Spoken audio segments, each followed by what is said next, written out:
T20 ತಂಡದಲ್ಲಿ ಶುಭನ್ ಗಿಲ್ ಅವರ failure ಅನ್ನು ನೋಡಿದಾಗ ಸುಮಾರು ಜನರಿಗೆ ಅನಿಸಿದ್ದು ಒಂದೇ, ಗಿಲ್ ಬದಲು ಯಶಸ್ವಿ ಜೈಸ್ವಾಲ್ಗೆ ಚಾನ್ಸ್ ಕೊಡಬೇಕಿತ್ತು ಅನ್ನೋದು. ಆದರೆ ಶುಭನ್ ಗಿಲ್ ತಂಡದಿಂದ ಹೊರಬಿದ್ದರೂ ಕೂಡ ಜೈಸ್ವಾಲ್ಗೆ ಅವಕಾಶ ಸಿಗಲೇ ಇಲ್ಲ. ಇನ್ನು ಏಕದಿನ ಮಾದರಿಯಲ್ಲೂ ಕೂಡ ಜೈಸ್ವಾಲ್ ಜಸ್ಟ್ ಬ್ಯಾಕಪ್ ಪ್ಲೇಯರ್ ಆಗಿದ್ದಾರೆ. ಹಾಗಾದರೆ BCCIನ ಬಾಸ್ಗಳು ಜೈಸ್ವಾಲ್ರನ್ನ ರೆಡ್ ಬಾಲ್ ಫಾರ್ಮೆಟ್ಗೆ ಮಾತ್ರ ಸೀಮಿತ ಮಾಡಿದ್ರಾ? ವೈಟ್ ಬಾಲ್ ಫಾರ್ಮೆಟ್ನಲ್ಲಿ ಕೈ ಬಿಟ್ಟಿರೋದು ಯಾಕೆ ಅನ್ನೋ ಬಗ್ಗೆ ಈ ವಿಡಿಯೋದಲ್ಲಿ ಹೇಳ್ತೇನೆ.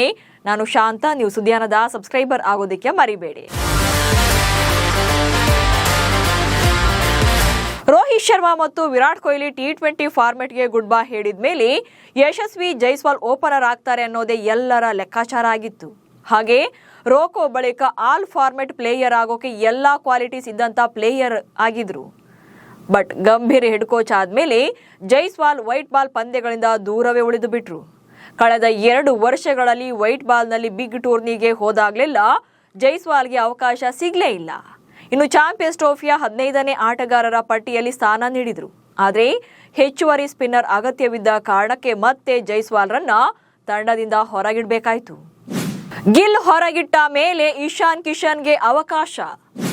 T20 ವಿಶ್ವಕಪ್ ತಂಡದಿಂದ ಶುಭನ್ ಗಿಲ್ ರನ್ನ ಕೈಬಿಟ್ಟಂತ BCCIನ ಬಾಸ್ಗಳು ಆಯ್ಕೆ ಮಾಡಿದ್ದು ಇಶಾನ್ ಕಿಶನ್ ರನ್ನ.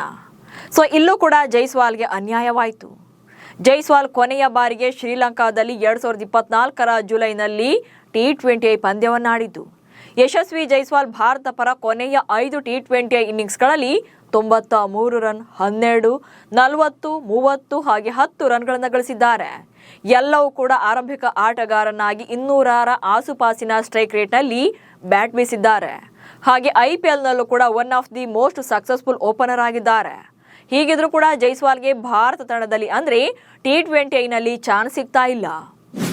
ಏಕದಿನದಲ್ಲೂ ನಿರಾಸೆ, ಟೆಸ್ಟ್ಗಷ್ಟೇ ಸೀಮಿತ ಮಾಡಿದ್ರ. ಇನ್ನು ಯಶಸ್ವಿ ಜೈಸ್ವಾಲ್ಗೆ ಏಕದಿನ ಮಾದರಿಯಲ್ಲೂ ಕೂಡ ಅವಕಾಶಗಳು ಸಿಗ್ತಾ ಇಲ್ಲ. ಮುಂಬರುವಂತ ನ್ಯೂಜಿಲೆಂಡ್ ವಿರುದ್ಧದ ಸೀರೀಸ್ಗೂ ಕೂಡ ಸೆಲೆಕ್ಟ್ ಆಗೋದು ಡೌಟ್ ಇದೆ. ಇತ್ತೀಚೆಗಷ್ಟೇ ದಕ್ಷಿಣ ಆಫ್ರಿಕಾ ವಿರುದ್ಧದ ಕೊನೆಯ ಏಕದಿನ ಪಂದ್ಯದಲ್ಲಿ ಓಪನರ್ ಆಗಿ ಶತಕ ಗಳಿಸಿದ್ರು ಕೂಡ ಮತ್ತೆ ಭಾರತದ ODI ಪ್ಲೇಯಿಂಗ್ 11ನಲ್ಲಿ ಹೊರಗುಳಿಬೇಕಾಗುತ್ತೆ. ಅದಕ್ಕೆ ಕಾರಣ ಕ್ಯಾಪ್ಟನ್ ಶುಭನ್ ಗಿಲ್ ಅವರ ಕಮ್ಬ್ಯಾಕ್.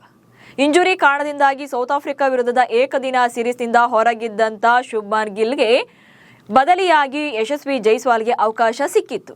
ಆದ್ರೆ ಈಗ ಗಿಲ್ ವಾಪಸ್ ಬರ್ತಾ ಇರೋದ್ರಿಂದ ಜೈಸ್ವಾಲ್ ಹೊರಗುಳಿಯಬೇಕಾಗಬಹುದು. ಹೀಗೆ ವೈಟ್ ಬಾಲ್ ಪಂದ್ಯಗಳಿಂದ ದೂರ ಇಟ್ಟಿರುವಂತಹ BCCI ರೆಡ್ ಬಾಲ್ ಕ್ರಿಕೆಟ್ನಲ್ಲಿ ಮಾತ್ರ ಸೀಮಿತ ಮಾಡ್ತಾ ಇದೆ. ಟೆಸ್ಟ್ ಕ್ರಿಕೆಟ್ನಲ್ಲಿ ಜೈಸ್ವಾಲ್ ಓಪನರ್ ಆಗಿ ಕಣಕ್ಕಿಳಿತಾ ಇದ್ದಾರೆ.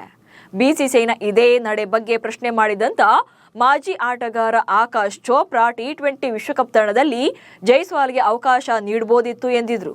ಇನ್ನು ಯಶಸ್ವಿ ಜೈಸ್ವಾಲ್ ಅವರು 2024ರ ICC T20 ವಿಶ್ವಕಪ್ ಟೂರ್ನಿಯನ್ನ ಗೆದ್ದಿದ್ದ ಭಾರತ ತಂಡದಲ್ಲೂ ಕೂಡ ಇದ್ರು. ಆದರೆ ಪ್ಲೇಯಿಂಗ್ 11ನಲ್ಲಿ ಆಡೋಕೆ ಒಂದೇ ಒಂದು ಪಂದ್ಯದಲ್ಲೂ ಕೂಡ ಅವರಿಗೆ ಅವಕಾಶ ಸಿಕ್ಕಿರಲಿಲ್ಲ. ಇನ್ನು 2024ರ T20 ವಿಶ್ವಕಪ್ಗೂ ಮುನ್ನ ಯಶಸ್ವಿ ಜೈಸ್ವಾಲ್ T20 ಕ್ರಿಕೆಟ್ನಲ್ಲಿ ಶತಕ ಬಾರಿಸಿದ್ರು. ಈ ಮೂಲಕ ಭಾರತ ಪರ ಎಲ್ಲಾ ಸ್ವರೂಪಗಳಲ್ಲಿ ಅಂದ್ರೆ 3 ಮಾದರಿಯಲ್ಲೂ ಕೂಡ ಶತಕ ಬಾರಿಸಿದಂತಹ ಬ್ಯಾಟ್ಸ್ಮನ್ಗಳ ಸಾಲಿಗೆ ಸೇರಿದ್ರು. ಇನ್ನು ಇಲ್ಲಿವರೆಗೆ ಯಶಸ್ವಿ ಜೈಸ್ವಾಲ್ ಅವರು 23 T20 ಪಂದ್ಯಗಳನ್ನು ಆಡಿದ್ದಾರೆ.